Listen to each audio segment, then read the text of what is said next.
to be quite funny. He manages to speak. Right, hello. Okay, so what did you think of the show last night in terms of the sound?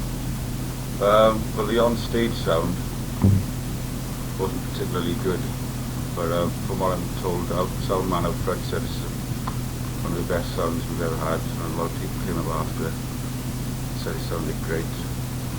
Well, it was really, really loud. I mean, it sounded great. I just, like, sometimes, like, once or twice it seemed like the PA went. Yeah, well, what it is, we for this tour, we didn't bring our own PA over. We hire in all local production, and like, we had a sound check late because there was a buzzing and the channels on the desk weren't working. And during the gig, Dave, our sound engineer, said things were just blowing up during the gig, like, we have to swap channels and faders were going down and things like that.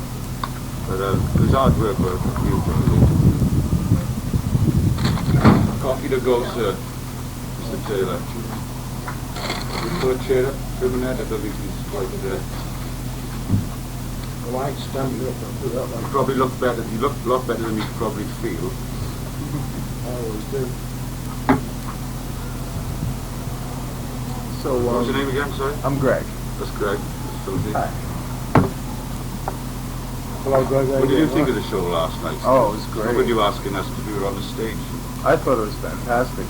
We're interested to know, like, what everyone thinks of every show. It was really, really, I mean, it was really loud. It was great. And, but I was just curious, about that one thing about the PA. Yeah, that's the trouble when you hire in local productions, like, sometimes they're not up to up to scratch. You know that, the desk, the desk was going down during the gig and things like that.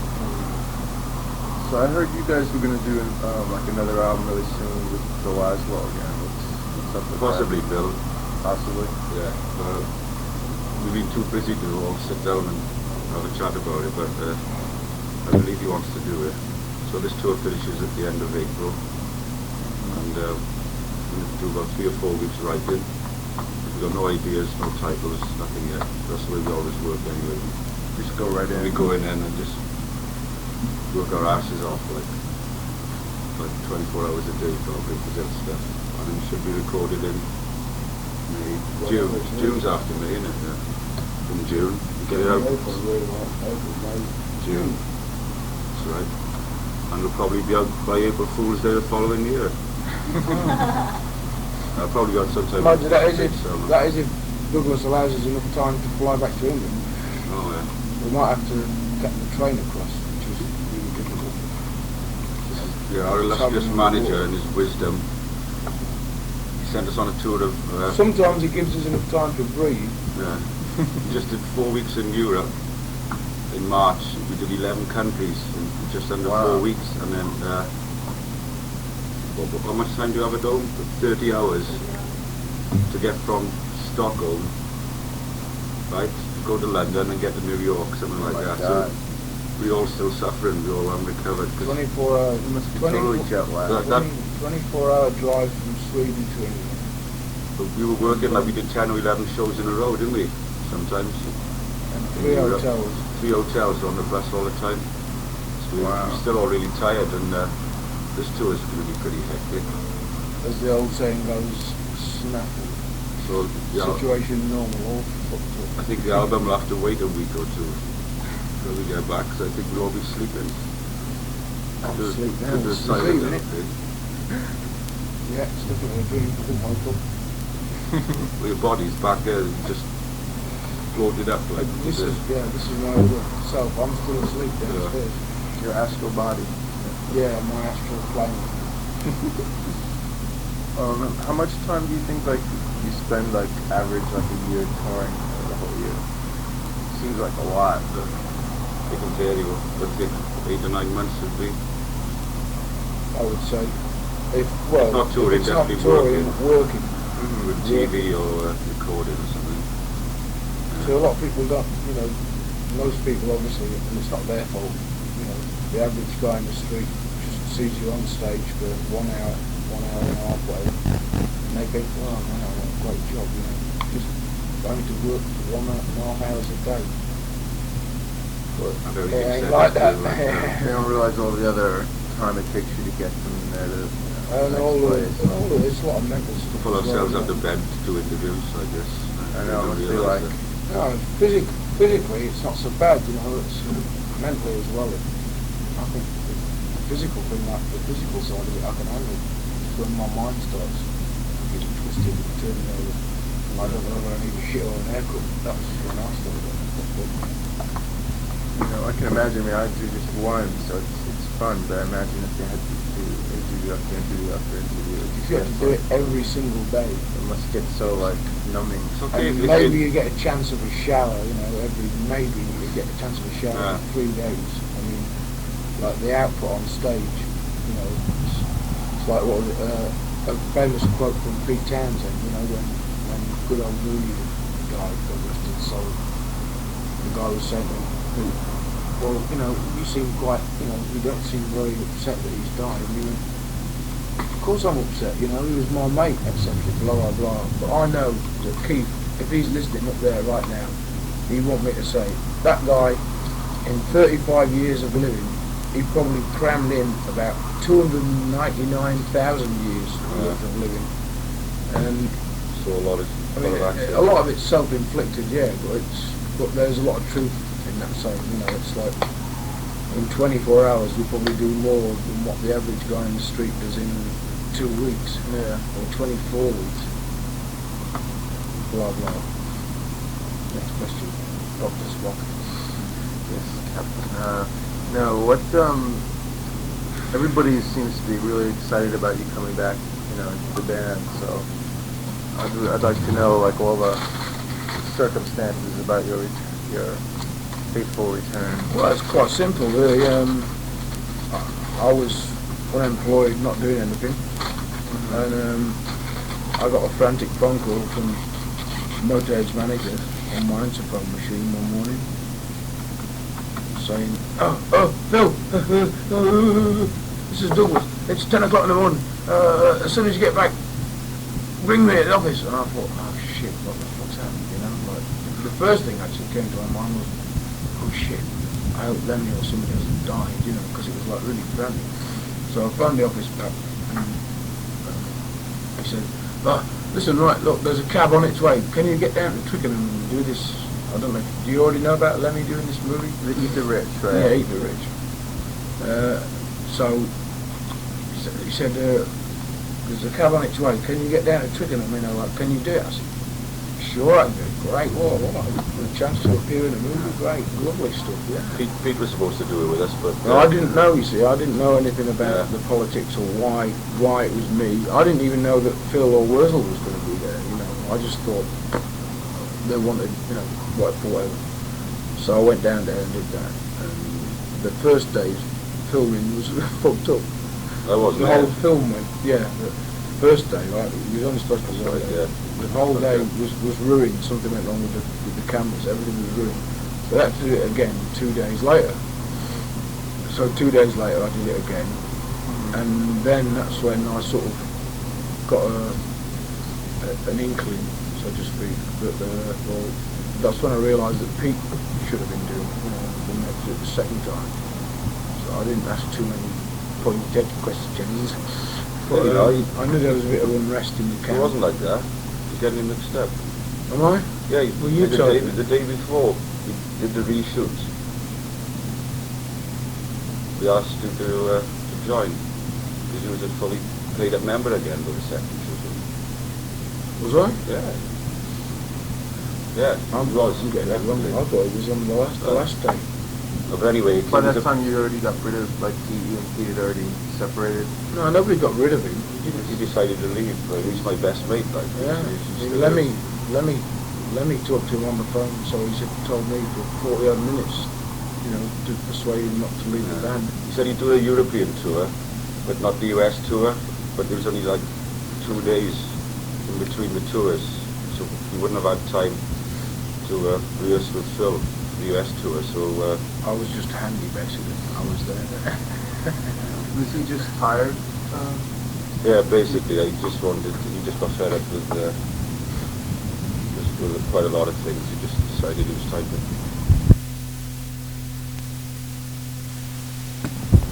get one of these things with a microphone on. It's pretty neat. It's good to like record shows with. Just go back. Bootlegging, you mean? Get a really nice tape. Did record last week's show, did you? I didn't have it. What? Don't you do that? It's not nice.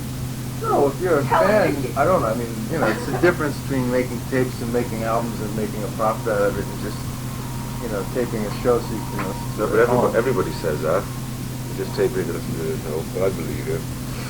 I don't. I don't have the money to put out a record anyway if I wanted to. Yeah, but if somebody came up to you and offered you $1,000 for the tape, you wouldn't say no, would you? It's a professional bootleg. Anyway, let's get off that subject, else I might get angry. Someone wouldn't like me when I'm angry.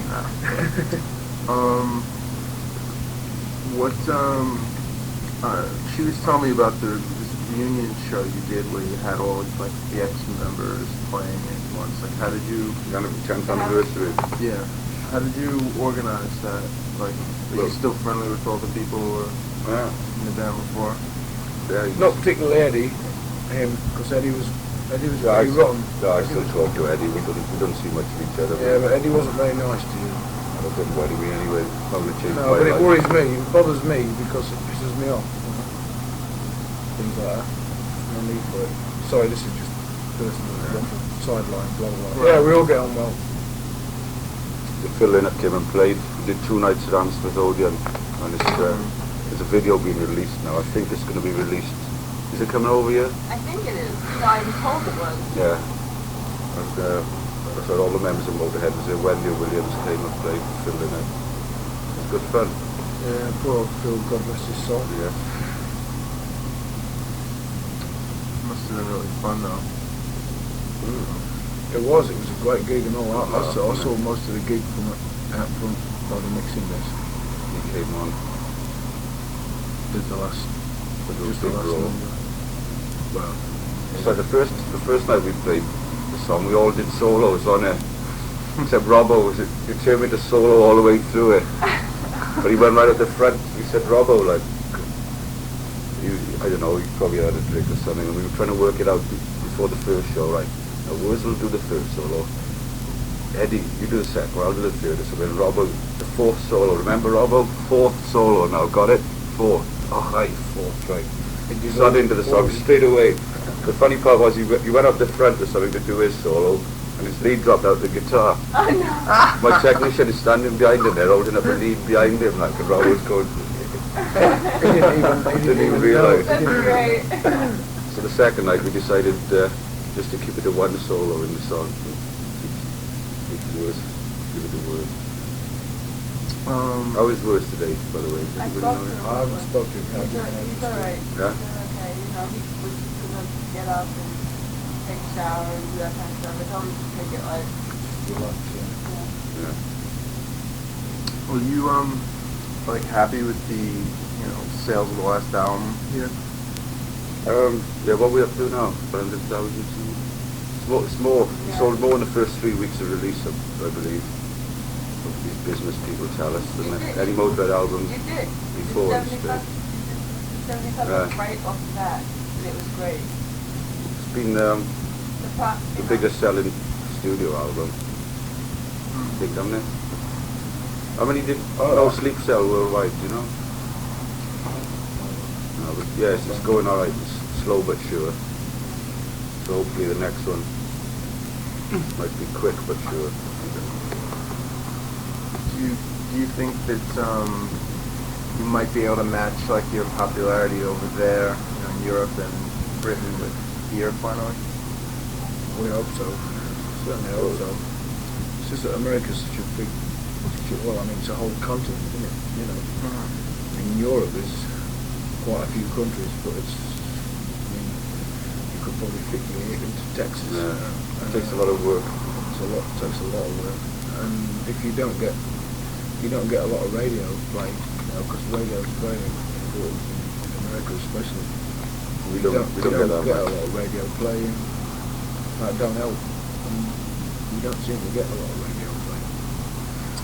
not all over. You know, there are certain stations here and there. I mean, In LA, there's a lot of like you said, different it's stations. like seems to be on the extremities. You know, Yeah. the west coast and the east coast. Right. Seem to have a very big following.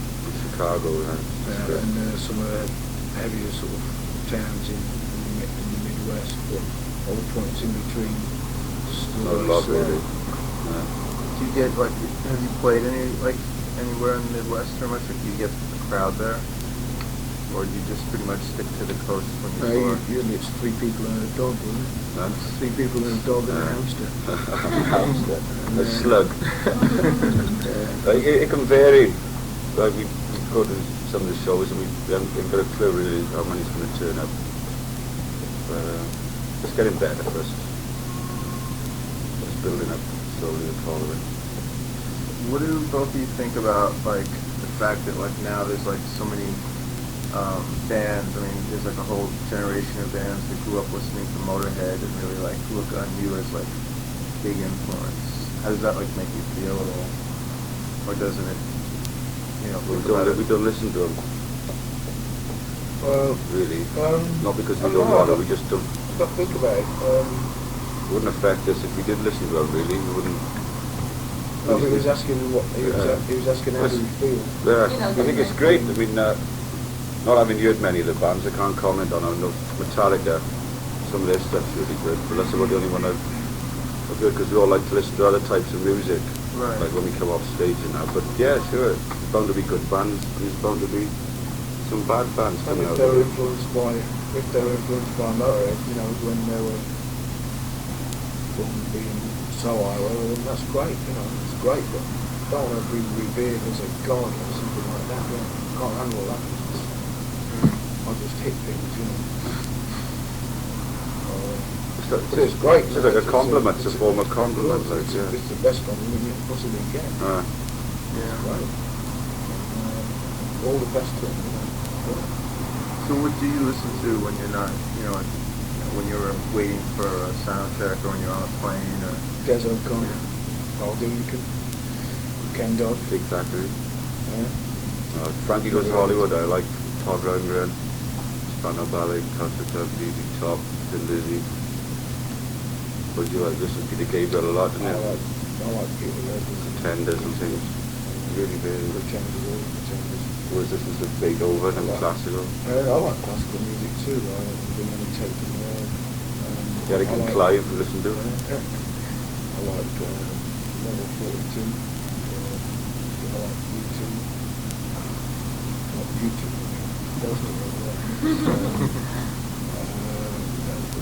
I like Kate Bush. Prompting. See, she didn't meet me. She'd have met me before she'd have met the Beatles before. She would have married me. Or I would have married her, you know, being a part-time vicar. Kate Bush is a bird. Shit, I mean, that was easy top. Zeppelin, Lizzie, The Who cannot be beaten. Never. Never be a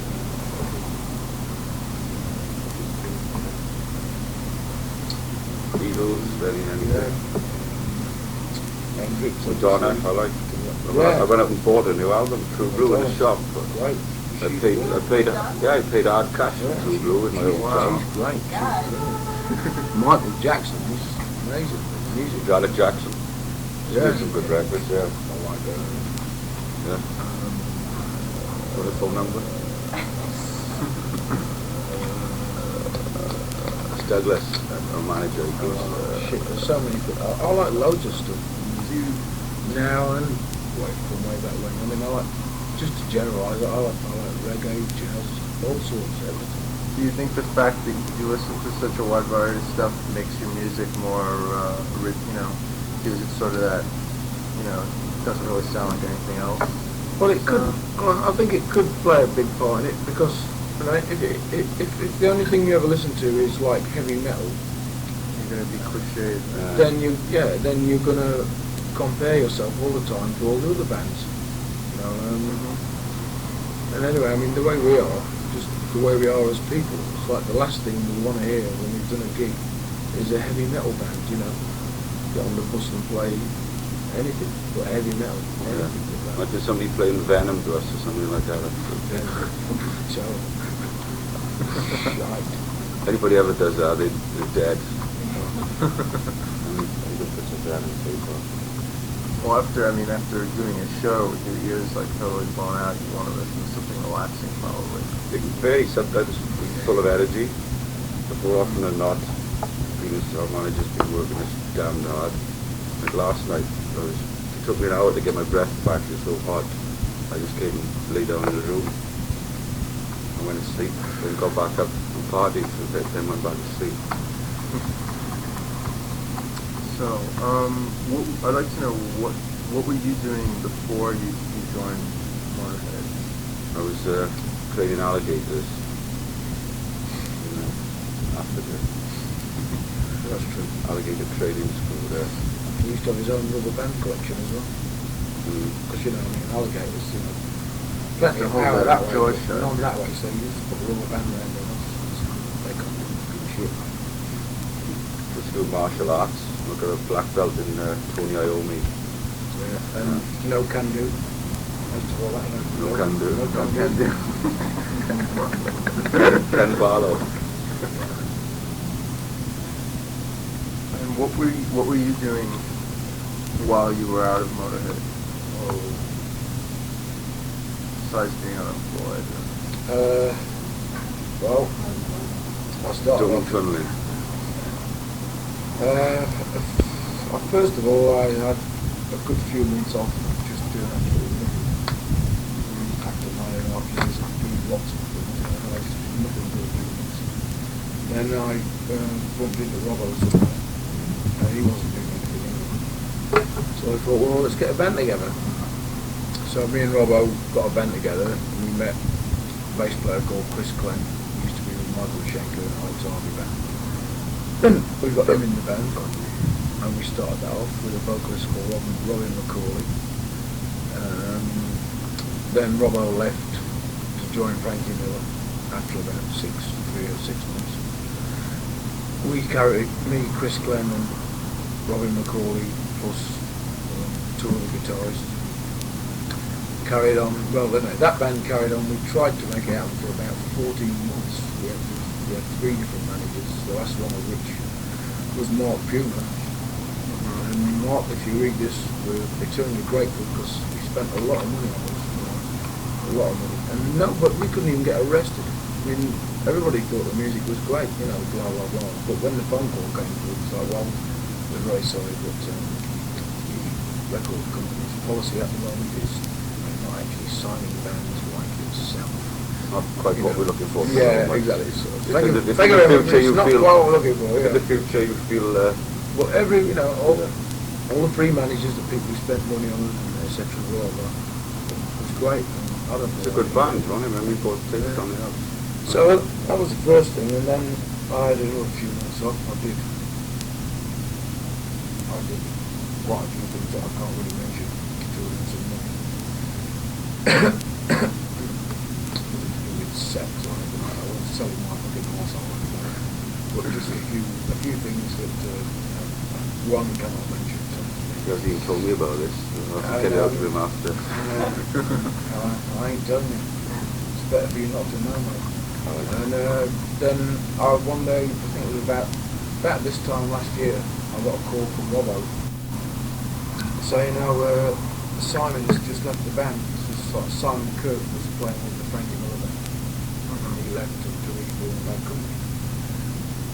So Robbo said, are you up for the gig, Are you up for the gig, I said, yeah, right. I ain't doing anything. Great. So I played with Frankie Miller for about May 86 till beginning of December last year. Still 86.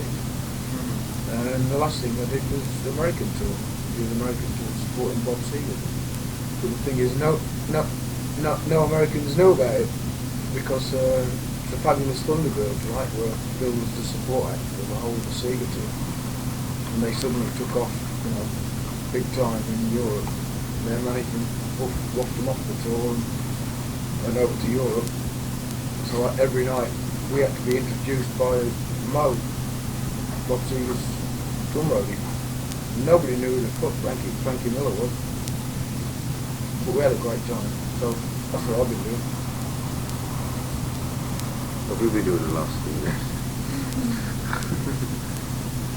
Not much. But how do you guys decide like which songs to play? Or do you have like the same set for a whole tour? Do you? Yeah, usually we work and set up for the tour. Play like the old favourites, Ace of Spades, because we like playing them. And kids want to hear them songs when they come to the shows. And yeah, we sort of think for a tour, stick to it usually, didn't we? Then we did a few changes on the last tour. Nothing major though, changes around the bit. Yeah.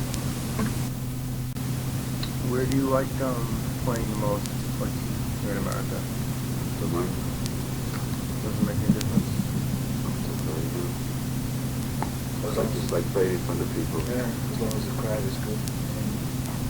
Obviously, I think anyone would say we'd rather be playing 20,000 seater arenas, you know, than clubs, but we ain't. So that's the reality of the situation. But as long as we're playing in front of people, Yeah, you get a buzz playing in front of. as long as more than 50% of those people who are there getting up on it, then we're quite happy. Were you happy with the turnout last night? Yeah, that's it. Well, from where I could see, I mean, I always see less than Phil and Wiz and Lenny, because obviously I'm back there hidden behind the drum. From what I could see, there was quite a lot of people in there. It looked like it was. And Slayer were playing as well, I believe, last night. So Yeah, they probably split both of the crowds a bit. probably pretty good. Like that was them, you know. Oh, That's yeah, fucking the I mean, audience is happy. Usually, I mean, when I saw you last fall out at Sundance, it was like out of everybody, we had to wait on like line for like hours and hours. So it was like, you know, so that was like. That was everybody was standing on top of everybody else on that. I remember that. Everybody was sweating on everybody else. It was great. So I mean, compared to, you know, I meant it compared to that. I mean, but just by itself last night was pretty packed. Should have a lot tonight as well. Well, that's a new club. Have they told you anything about it, or? Just it's quite small compared to last It is? year. Yes, for half the size. The stage is tiny. I don't know about it. How did you like when you played by yourself last night without Wurzel there? Did you play any differently than you would when he was there as well? Well, I had to sort of make up in different ways. Like I had to play his share of the solos, and also I had to change like my way of playing some of the rhythms to fill it out a bit more. So it's really hard to explain. I didn't think about it much before I went on. It just sort of made me more confused. Like, so I just went on and did it. So no, it's hard to explain really. When you like write songs, do you two like arrange your guitar parts around each other? Yeah, it sort of comes pretty natural. Like we both got totally different styles of playing, like rhythms as well as lead. And I can play something, and what he'll come up with, it just more or less fits straight away. You don't have any problems writing. Easy. You know, think about it. You'll be lucky to be like that. Okay, fine. I guess for a good last question, since Motörhead seems like sort of like a, I don't know, an entity unto itself, you know, it's like a larger than life thing. Like, how long do you see you continuing it? You know, as long as, you know, I mean, is that what you want? You know, what you have for your life to do? You know? We don't know. It's as long as we wanted to. Like, I can see it lasting a long time myself. Sure, we all can. We're all really happy at the moment. Like, you can't predict the future. For my part, now that I'm back, Oh, I realise I should never have left in the first place.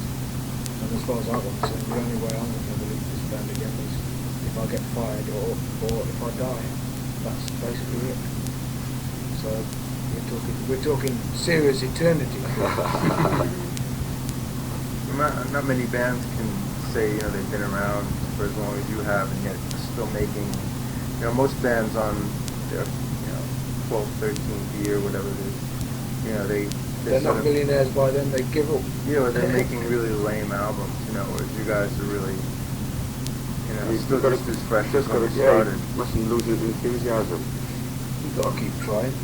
You know, as the song goes, don't give up. If you give up, what's the point? You know? Give up, you definitely got control.